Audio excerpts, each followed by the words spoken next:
El 22 de diciembre de 1987, Luca Prodan fue encontrado muerto en su habitación. El cantante de Sumo tenía tan solo 34 años al momento de su fallecimiento, y se fue dejando un vacío enorme. Pero aunque se haya ido de este mundo, su recuerdo aún perdura hasta el día de hoy. Esta es la historia de Luca, una de las figuras más icónicas del rock argentino. Luca nació en Roma en 1953, en una familia de clase alta y cosmopolita. Su padre, un italiano nacido en Estambul, y su madre, una escocesa nacida en China, habían sobrevivido a un campo de concentración japonés antes de instalarse en Italia. Esta mezcla de orígenes, un padre italiano y una madre escocesa nacida en Asia, fue lo que le dio a Luca esa identidad tan particular y multilingüe que luego marcaría su música en Argentina. Instalados en Roma, su padre abrió un negocio de arte chino y también trabajó dentro del ambiente cinematográfico en la Cinecittà. Luca fue el tercero de 4 hermanos: Michela, Claudia, él y Andrea, el menor de la familia. A los 9 años, Luca fue enviado al Gordonstoun, un prestigioso internado del norte de Escocia, reservado para los hijos de la alta sociedad.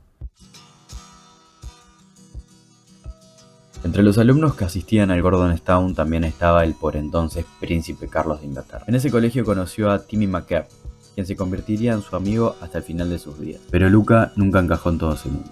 En 1970, con 17 años y a poco de terminar sus estudios, escapó del internado y huyó por Europa en solitario rumbo a Roma. Mientras su familia y la Interpol lo buscaban, terminó siendo encontrado por su madre justo cuando había sido detenido por la policía. ¿Te vendiste, Luca? Si me vendí, Sí. no, nunca.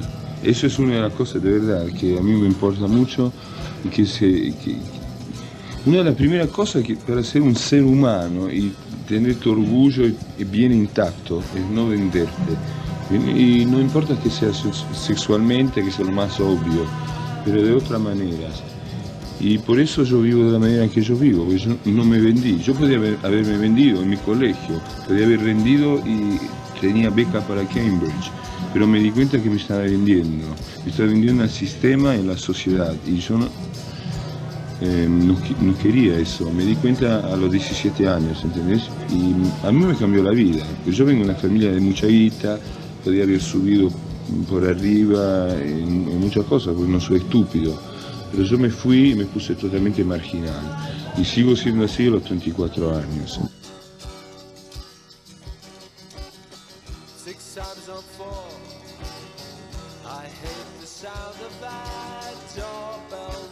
No se sabe. Vamos, ¿cómo podemos ser? Pero vamos al bar de acá. ¿Se puede al bar de acá? ¿Cómo es? ¿Allá? Perdón. Tragamos por atrás. Vamos, vengan para atrás. Copado, hubiera.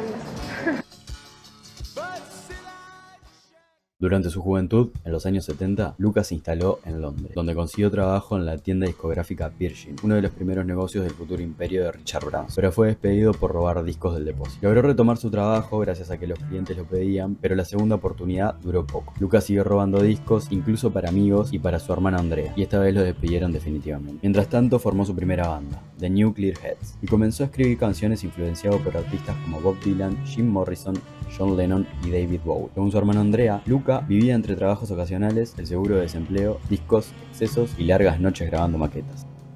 Estábamos hablando fuera de micrófono cuando habías llegado, que vos habías vivido una parte en el año 73 en Inglaterra. Sí. ¿Qué tipo de movimiento musical era en aquel entonces, antes de que naciera el punk en el 76? Yo viví en Inglaterra entre el 73 y el 80. Ahí en esa época de verdad no pasaba nada, ahí por el 73. Había Roxy Music, que eran re buenos en esa época. Ellos eran la única cosa nueva. Ahí. Lo demás era medio aburrido, medio estancado, como ahora, por ejemplo, que esa música que viene de Inglaterra y de Estados Unidos es todo para gente que quiere consumir, mirar televisión color, tener su videocasetera, su cochecito, la novia, una novia distinta o un novio distinto cada fin de semana, y no piensan en el amor, solamente piensan en consumir.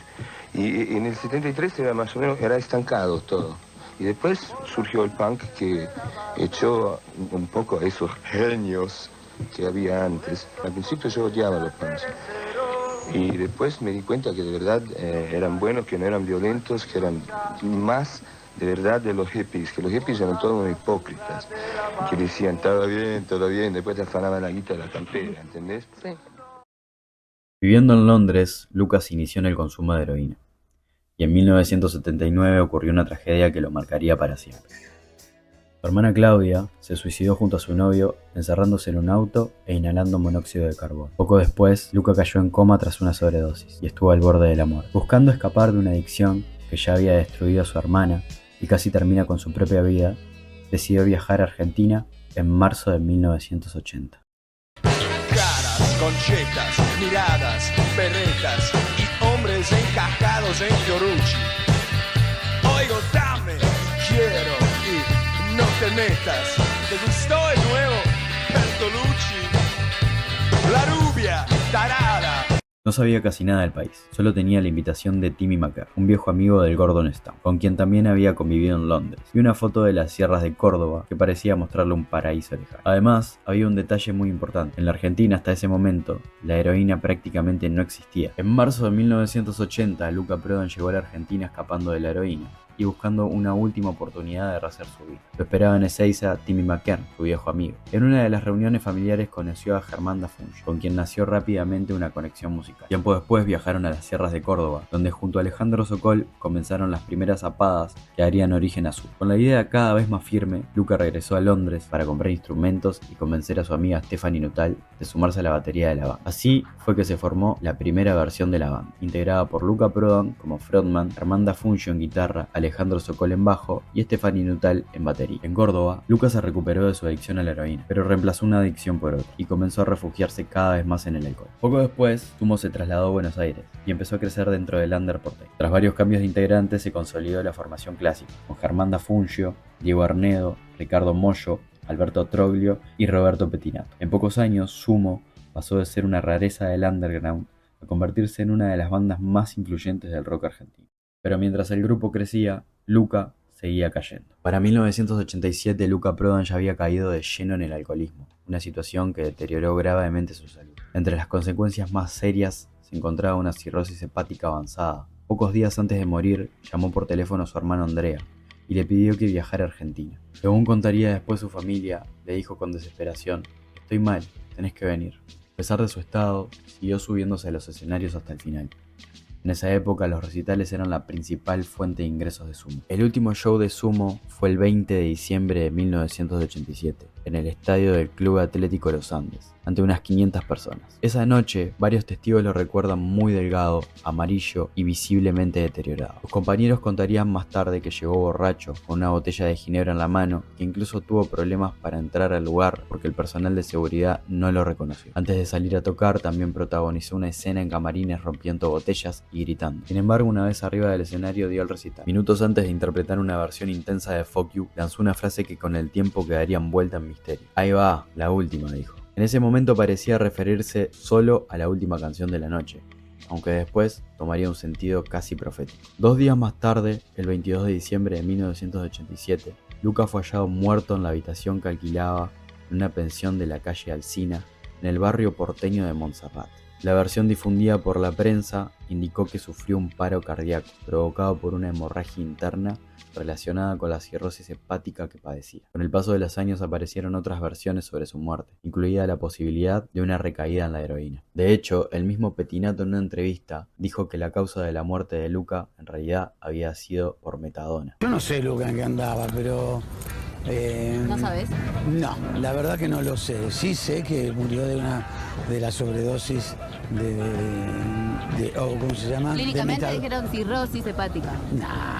No, fue una sobredosis de metadona, que es el reemplazo de la heroína. Si es cierto que Luca falleció a causa de la metadona en vez de por la cirrosis, es algo que no podremos saber. Y en todo caso es algo que quedará entre las personas que estuvieron con él hasta el final. Sin embargo, no creo que sea tan importante la causa de su muerte, sino recordar su vida. Cuando pienso en Luca, lo primero que se me viene a la mente es un espíritu joven. Luca no solo fue un músico, fue un mensaje viviente.